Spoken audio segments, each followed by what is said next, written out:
everybody, Autistic Genius here. For those of you who saw Sunday's Sun Diary will realise that I saw a play. Woo! The Curious Incident of the Dog in the Nighttime. For those of you who do not know what The Curious Incident of the Dog in the Nighttime is, I'm going to tell you. It was a book that was written quite a while ago. I read it 10 years ago. Literally 10 years ago, about this time 10 years ago, I was reading it.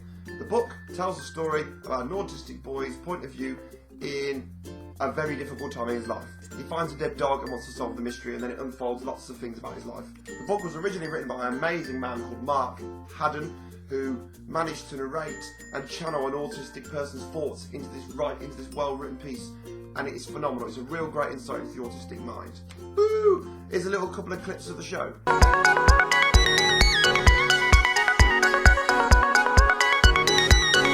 Is this train going to London?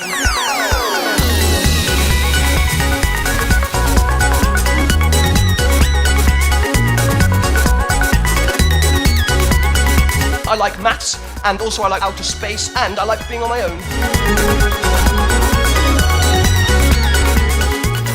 My thoughts. As a play, one of the best I've ever seen.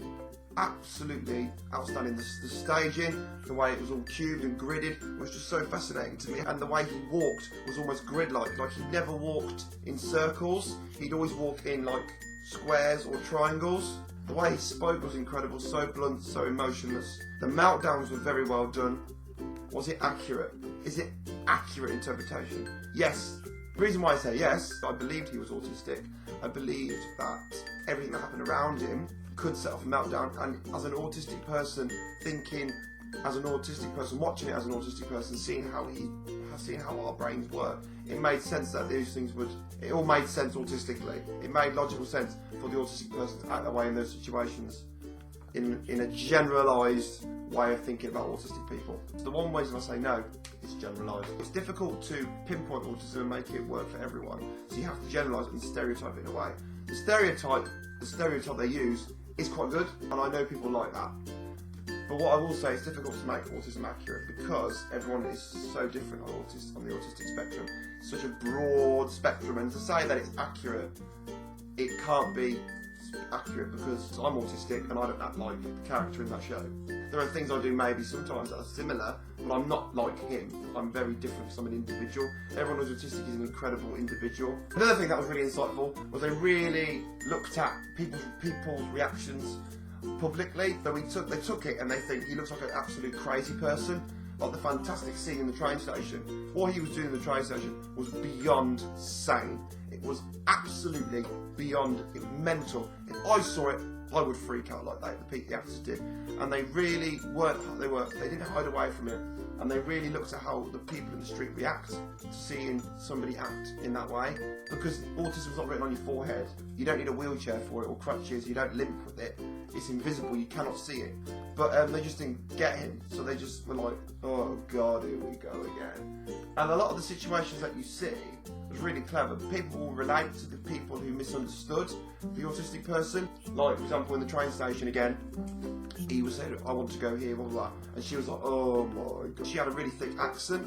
And like, he just didn't understand what she was saying because the words didn't sound like words. They didn't sound like the words he was used to because of the accent. He was not used to it. So she thought he was mental and just was really defensive. When really, he was just misunderstood.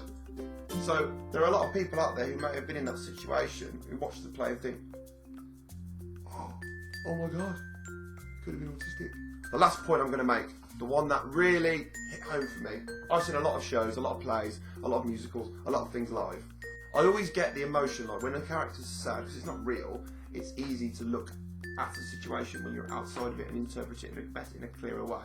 So when I look at the situation, when he's sad, I get that he's sad, but I don't get why. I don't get the empathy, so I don't put myself in his shoes. I just kind of go, oh my God, he's sad. Oh, that's really sad.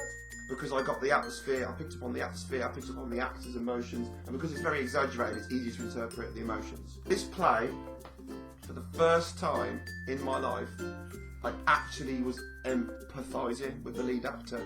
Christopher, the lead character the story's about, he's autistic. Me, Tom Bowes, autistic genius, autistic. And I really empathised with him. Although his diagnosis is probably different to mine, and he's very much a different person, I was still able to look at him and go, I know how that feels. I get that. That annoys me.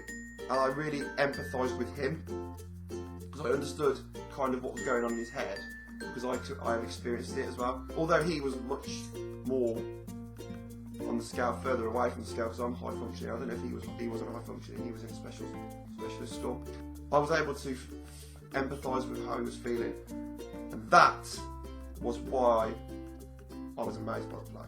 I've been Autistic Genius. This has been another video. As you remember, yesterday I did a video about PDA. If you want to see more, please comment below in that previous video or this video and let me know you want to hear some more about that.